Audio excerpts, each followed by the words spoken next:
Welcome to Smith's Interconnect 360 Connectivity Podcast. Join our experts as they explore high-end and cutting-edge topics that shape and influence the connectivity world.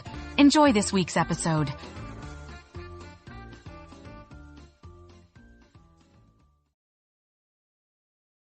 Welcome to Smith's Interconnect 360 Connectivity Podcast, the podcast that explores the connectivity trends and applications in today's manufacturing sector. In this episode 2 of our two-part series on electrophysiology and imaging, market trends will focus more on the imaging market. So if you have missed the last episode, we suggest you go back and listen to it first. I'm Justin Fry, Senior Product Line Manager for the medical market at Smith's. And I'm Daniel Riveros, Principal Engineer for Medical as well, and we'll be your host for today. In the last episode, we have discussed about electrophysiology trends and how they shape the connectivity applications. This week, we'll jump into the MRI market and analyze the overlap between the two. So Justin, what can you tell us about MRI? Well, MRI, I would say, is a much more well-known term than electrophysiology, and it's known as an imaging modality for its ability to acquire very good diagnostic information, especially around soft tissues. It's one of the best methods for diagnosing acute trauma, like spine and brain injuries or torn ligaments, which is why you hear about a lot in sports. Okay. And what trends are you seeing in the MRI market? What we're seeing in the MRI market is a continuous drive for improved patient access.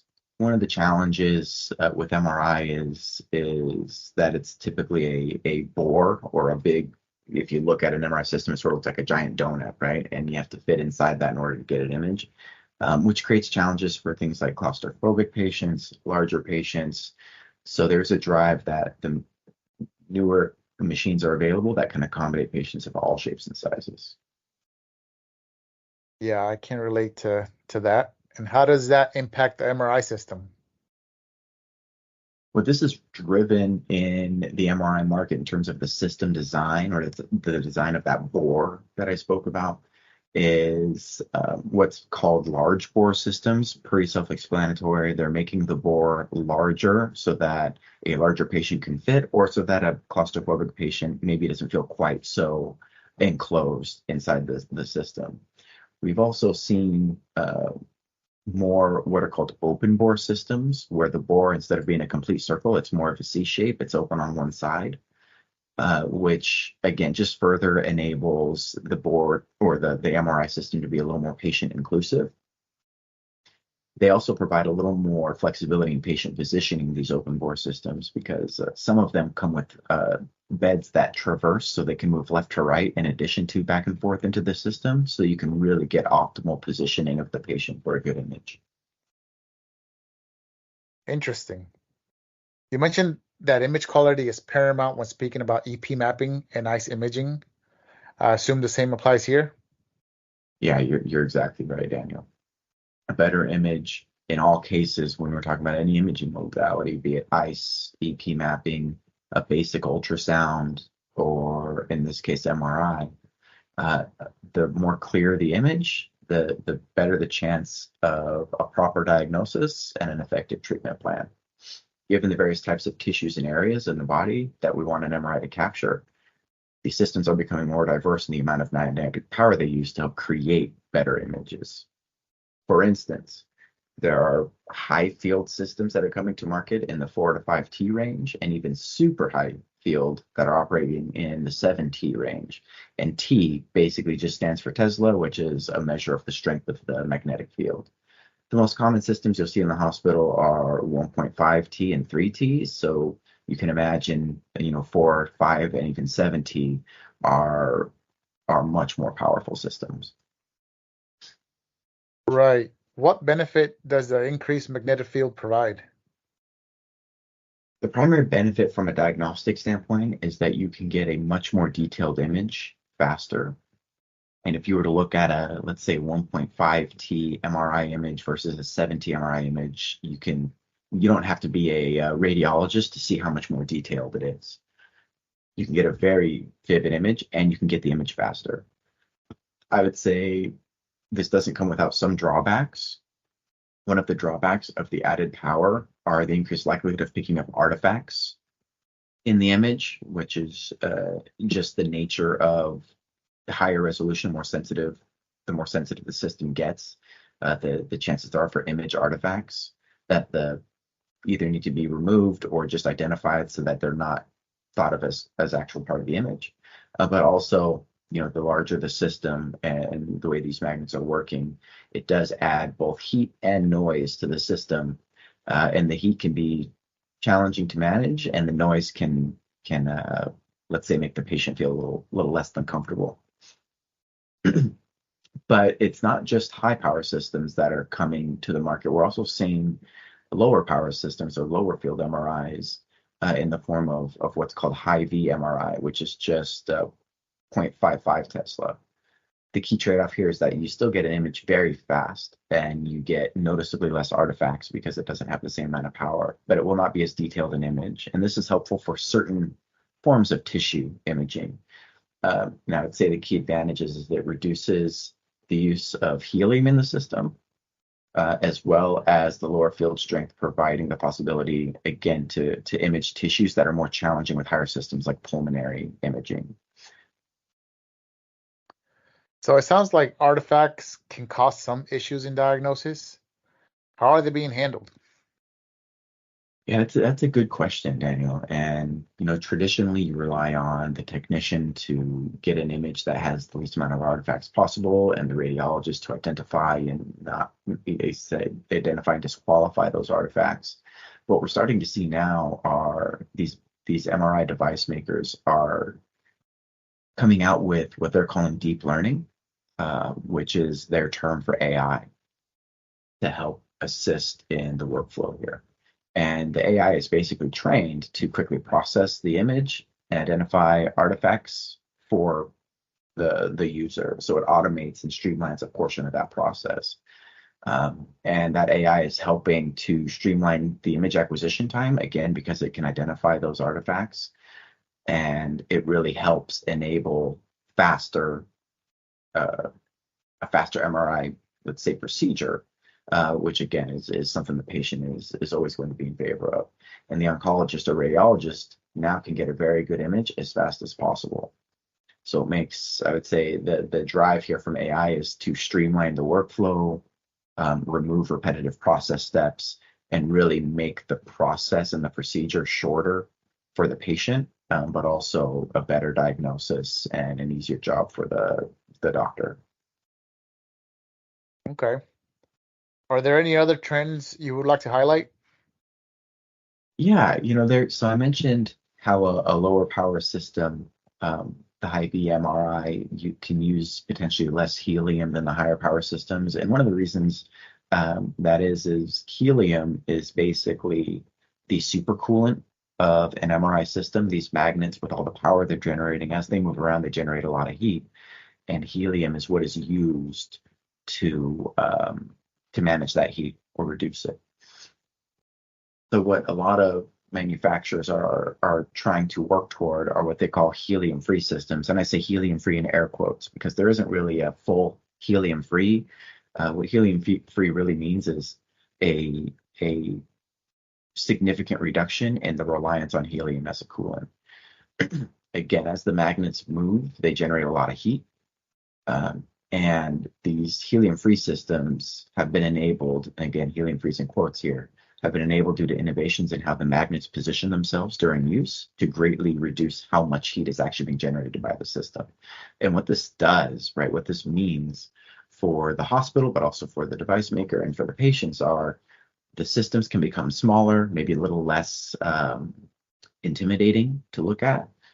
They can become much smaller. There are even areas where there's portable or mobile MRI labs now, but also the added benefit of being a more sustainable way of performing MRI without the reliance on helium gas. Does the MRI have the same cost pressure as electrophysiology? That's an interesting question. I think, we talked about electrophysiology and the cost there can be high, and obviously we rely on things like our insurance coverage to help reduce the cost. I would say comparatively, MRI is not nowhere near the cost of electrophysiology, but I also wouldn't say it's considered a cheap thing to have.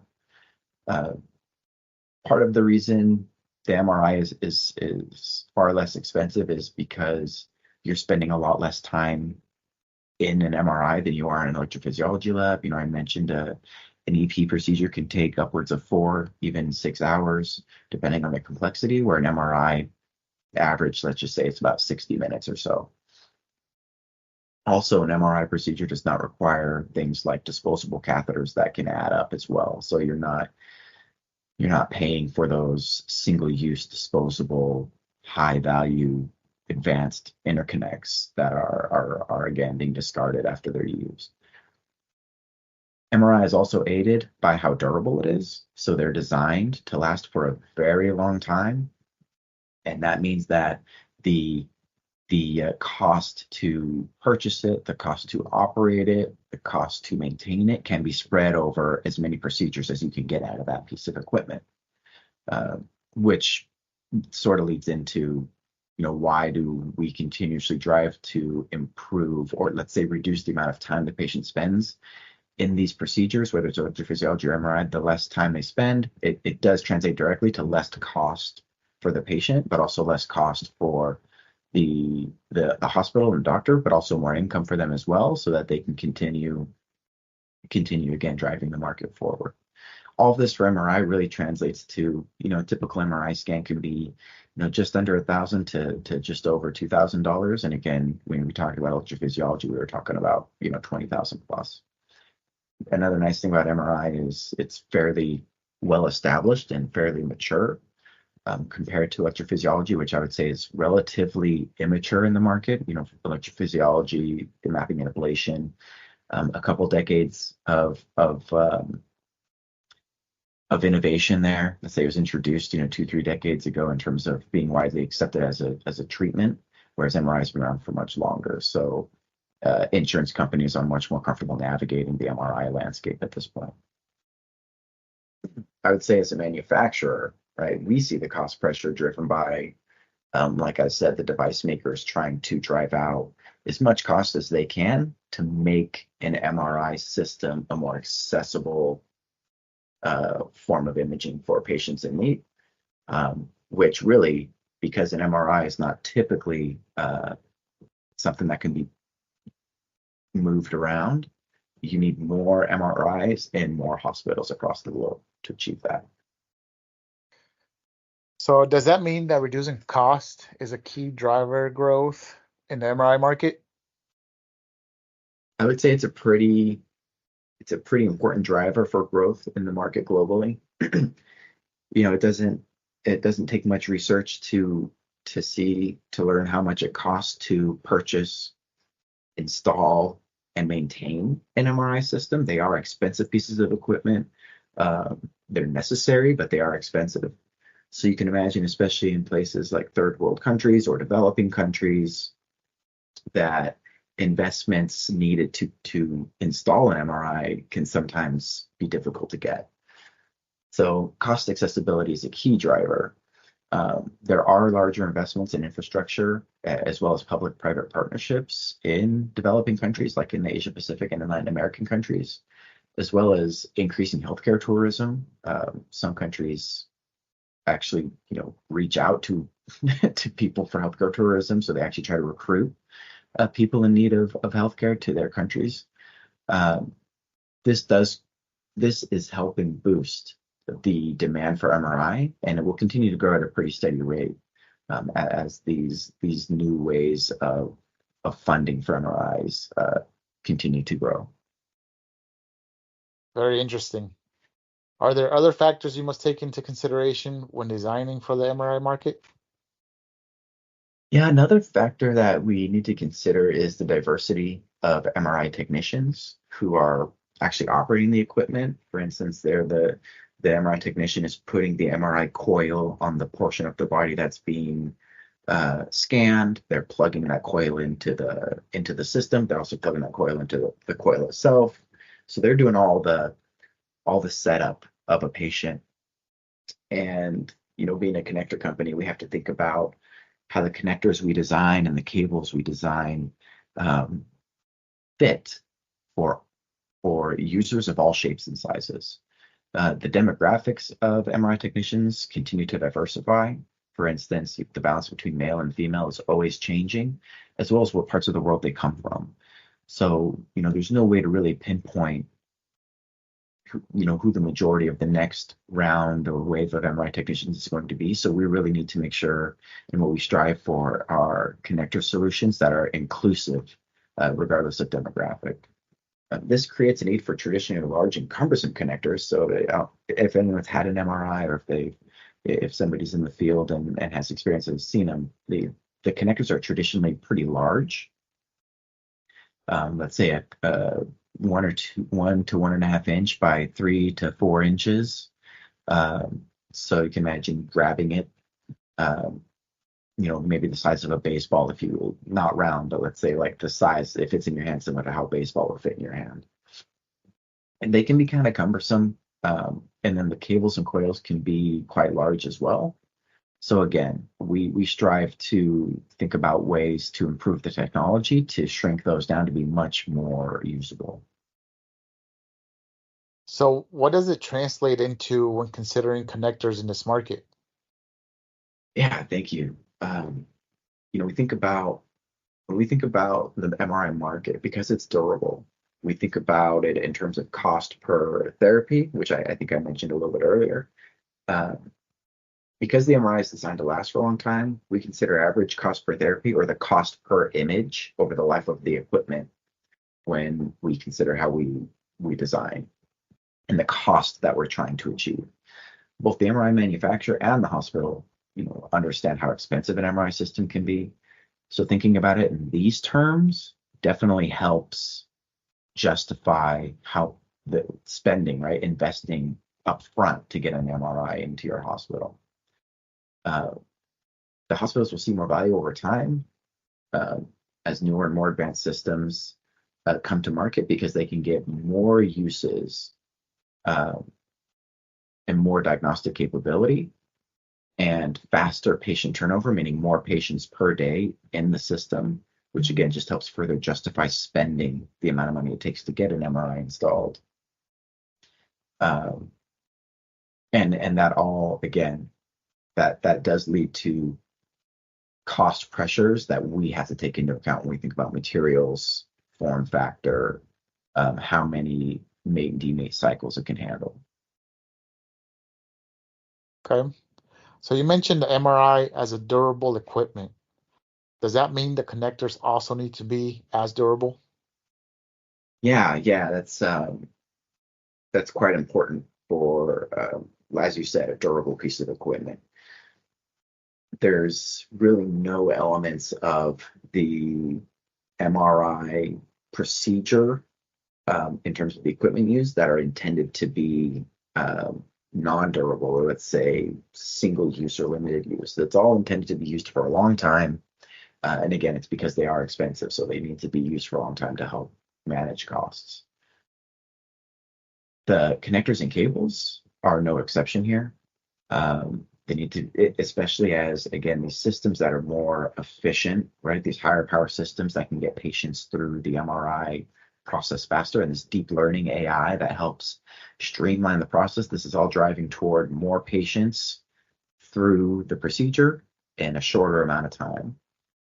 Basically, that means that any connectors, cables, the coils, everything that's being hooked up is being hooked up more frequently, right? And you can imagine some of the things that happen when the frequency increases, behaviors also change. So the MRI technician might change the way that they're handling it, but also we know that just over the life of the MRI, those connectors are going to be connected a lot of times, thousands of times, and we have to make sure that we're designing for that. Interesting. What other details do you take into consideration? Yeah, well, I mentioned how the MRI technician's behaviors may change as the frequency of patients change. And what I was referring to there is, as they get used to these machines and where everything's positioned, in some cases, these technicians are connecting these connectors very quickly and sometimes without even looking. They have muscle memory that they know exactly where the connector goes. And some MRI beds even have guides that they just slide the connector and it enters this little guide, and they can just push it straight into the mating side on the bed. So they're designed to be, again, mated and demated as quickly as possible and without much, let's say, without much attention to detail. The key consideration we think about here is, while that's great because it helps increase the amount of patients you can get through the MRI in a single day, so there's less patients waiting, but also more patients getting the treatment they need. If you're not designing your connector correctly, I don't want to say careless, but a well experienced MRI technician who's used to mating and unmating in a certain way very quickly, one minor slip of the hand and you could potentially damage the connector if the contacts are not protected correctly. And then you have a system that you're either delaying the MRI because you have to go get a replacement cable, or if you don't have a replacement, you might have to reschedule patients. So it really creates issues if you're not thinking about how the connector is being used in a real world setting as you design it. We do design for this type of use. We also consider things like ergonomics, such as creating interconnects that can be mated and demated quickly with very low force and with indicators that help the user see when it's lined up correctly so they can get a good mate every time. We lovingly call this intuitive mating. But again, the idea here is to keep the MRI procedure and the MRI technician's process as repeatable and smooth as possible. Okay, very good. So to summarize here, you spoke about the key elements for both electrophysiology and the MRI markets being high density fit for use, reliability, integrity, and the ability to customize. And the need for higher density in MRI is driven by things like increased contact count and shielding. And for electrophysiology, you have to fit as many contacts in a connector that must fit in a catheter handle. We know that an MRI connector has to be durable and it has to be designed as such, whereas an EP connector is more limited or single use. However, the signal integrity is critical for both because image quality is crucial. Do medical device manufacturers typically utilize off-the-shelf connectors, or do they prefer more customized solutions? Yeah, that's a really good question, Daniel. There are plenty of devices in the market that utilize standard connectors and components, including our standard off-the-shelf connector components. But in my experience, the more complex devices typically require at least some amount of customization. And in some cases, if we're helping a customer really launch a whole new device, we may go with something that we would call a full custom. But the business case really has to be there for us to make those investments. And obviously, it takes much more time. So the customer upfront is aware that, we're venturing down this full custom together. But I would say the majority of our business, we are able to start with one of our standard platforms. And we'll typically use one of those as a starting point. We have multiple platforms that have their own features and benefits, and depending on what the customer needs, we identify which one is the best starting point for that customer. And we do that because the platforms that we have released readily available in the market have gone through rigorous testing. We have a lot of data on how they perform. They're highly reliable, they're qualified, supply chain is stable, so on and so forth. So it really is even in our customers' best interest to start there if they can. But we also know that our customers love to differentiate, to be unique, but also to stay ahead of their competition. In addition to maintaining levels of IP that prevent what we call Me Too entrants, or let's say copycat entrants, from trying to make a product that's compatible with their system.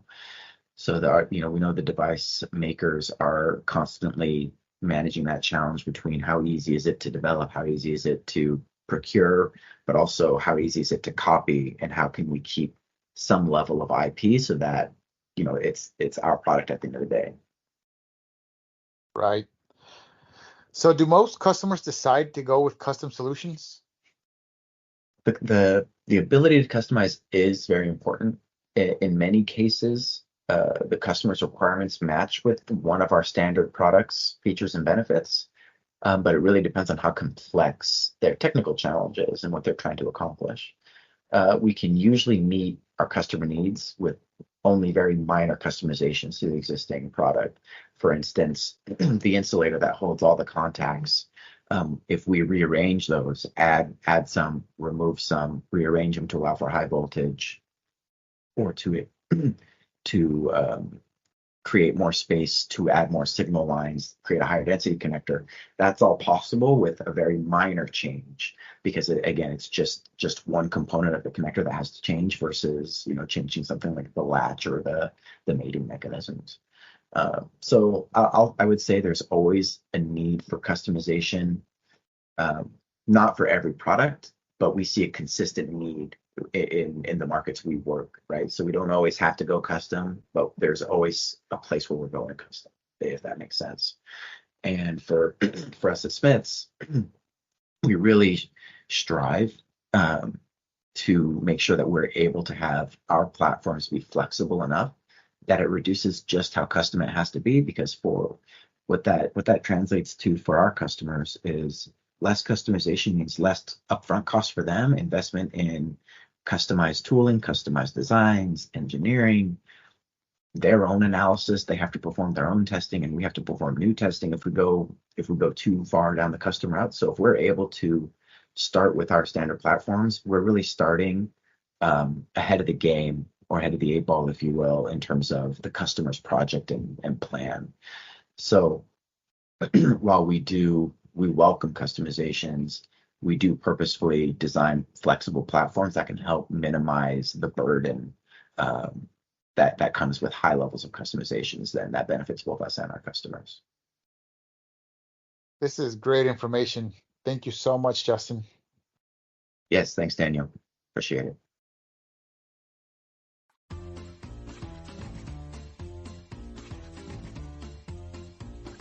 That's all for this week's episode of Smith's Interconnect 360 Connectivity Podcast. We hope you enjoyed it and learned something new. If you have any questions or feedback, please feel free to reach out to us through the form in our podcast webpage. Stay tuned for the next episodes, in which we'll explore more topics related to connectivity solutions. Thank you for listening, and have a great day.